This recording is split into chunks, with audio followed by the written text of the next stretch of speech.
మీకు ఎప్పుడూ కూడా వెంకటాచల క్షేత్ర దర్శనానికి అవకాశం వస్తే నేను రానన్న మాట అనవద్దు. రానంటారేమో అన్న అనుమానం ఉంటే వెంకటాచలం రమ్మని అడగవద్దు.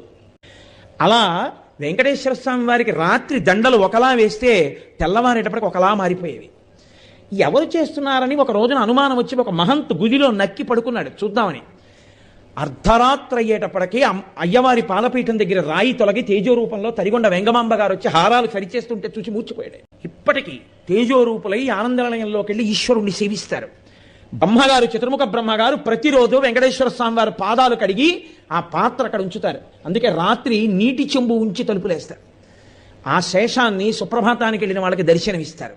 అంతటి మహానుభావుడు వెంకటరమణుడు. వెంకటరమణుడు అంటే వెంకటరమణుడే. ఒకరా ఇద్దరా, ఎంతమందితో అనుబంధం. వారం రోజులు కాదు, కొన్ని నెలల పాటు వెంకటరమణుడు